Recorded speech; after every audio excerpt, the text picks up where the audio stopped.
Happy birthday Kuku बेटा। मामा thank you. लेकिन मामा आपने तो मुझसे वादा किया था कि मेरी बर्थडे धूमधाम से मनाएंगी। क्या आपने मेरी बर्थडे के लिए कोई इंतजाम नहीं किया? मैं अपने प्यारे बेटे से किया हुआ वादा कैसे भूल सकती हूँ। मैंने तो सुबह ही तुम्हारे लिए केक ऑर्डर कर दिया था। चलो जाओ अब जल्दी से सबको बर्थडे का पैगाम देकर आओ। अंकल मिठू, आज मेरी बर्थडे है, आप शाम को मेरे घर आ जाना। क्या केक भी मंगवाया है आपकी मामा ने? जी अंकल, मेरी मामा ने बड़े वाले केक का ऑर्डर किया है।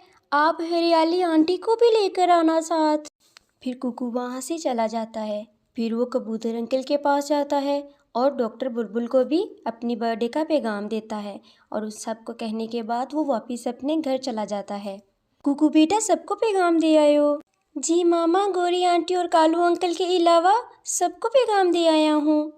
गौरी कवि और कालू को तो पैगाम नहीं देना था। अभी कल ही तो गौरी कवि ने मेरे से लड़ाई की है। इतने में चिड़िया के फ़ोन की घंटी बजती है। आपका ऑर्डर किया हुआ केक तैयार है, आकर ले जाएं। ठीक है, मैं अभी आती हूँ। कुकू बेटा, मैं जल्दी से जाकर केक ले आती हूँ और आप तब तक नहाकर तैयार हो जाएं। इस छोटी चिड़िया ने सबको बुलाया है, फिर हमें क्यों नहीं बुलाया? अभी कल ही तो तुमने उससे लड़ाई की है, तो भला वो क्यों बुलाएगी अपने बेटे के जन्मदिन पर? मैं भी इस छोटी चिड़िया को इतनी आसानी से उसके बेटे का जन्मदिन मनाने नहीं दूंगी। गौरी गुस्से में वहाँ से चली जाती है और रानो चिड़िया भी केक खरीद लेती है। केक लेने के बाद रानो चिड़िया घर वापस आती है और अपने बेटे से कहती है, कुकू बेटा, चाय बनाने के लिए घर में दूध नहीं है, मैं बाहर से दूध ले आती हूँ और तुम जाकर गुब्बारे और कैंडल्स ले आओ। मैं अभी जाता हूँ मामा। कुकू कैंडल्स लेने के लिए चला जाता है। इतने में रानो चिड़िया की मोबाइल की घंटी फिर से बजती है। सॉरी चिड़िया, उस केक में मीठा सोडा ज़्यादा डल गया था, जिसकी वजह से तुम लोगों का पेट खराब हो जाएगा। माफ़ करना चिड़िया, वो केक नदी में फेंक दो और नया केक मुझसे आकर दोबारा ले जाओ। अच्छा किया जो आपने बता दिया, मैं अभी आती हूँ। चिड़िया तेज़ी से उड़ती है क्योंकि अभी उसका थोड़ा सा काम बाकी था। जैसे ही चिड़िया घर से बाहर निकलती है, गौरी कवि खिड़की में आकर देखती है। बड़ा सजा कर रखा हुआ है केक। मैं बताती हूँ चिड़िया, गौरी से दुश्मनी कैसी महंगी पड़ेगी तुम्हें। गौरी खिड़की से अंदर आ जाती है और सारा ही केक खा जाती है।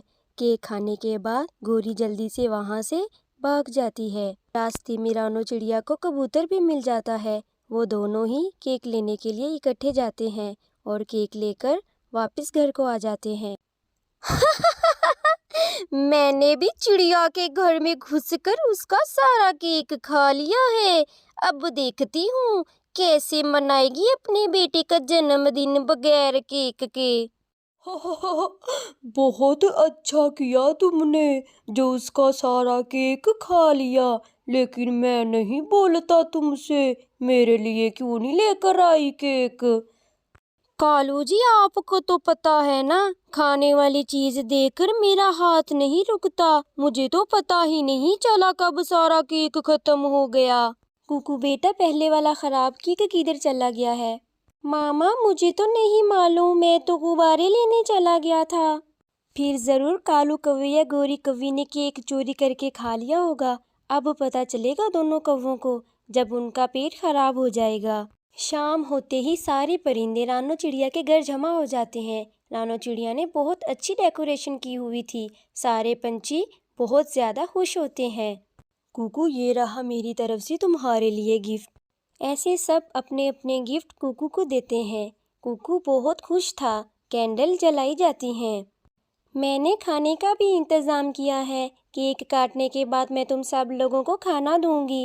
हाय हाय, उस मनहूस चिड़िया ने केक में न जाने क्या मिला रखा था।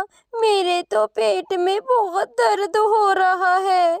हाय, मैं मर गई। हाय हाय। गौरी, पानी पियो, उससे दर्द कम हो जाएगा। थोड़ा कम खा लेती, तुम भी तो सारा केक खा गई। मैं मर रही हूँ और तुम मुझे ताने दे रहे हो। कुछ करो Kalu.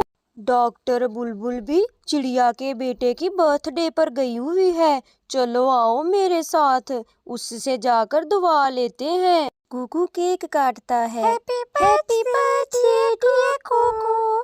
Happy birthday dear Kuku. Happy birthday dear Kuku. गोरी कौवी खिड़की से रोती हुई कहती है, बुलबुल डॉक्टर, मेरा पेट फट जाएगा, मुझे बहुत दर्द हो रहा है, प्लीज मुझे कोई दवा दे दो। जब चोरी करके खराब केक खाओगी तो फिर यही हाल होना था तुम्हारा। क्या? तो क्या वो केक खराब था? हाँ, वो केक खराब था। मिल गई ना चोरी की सजा।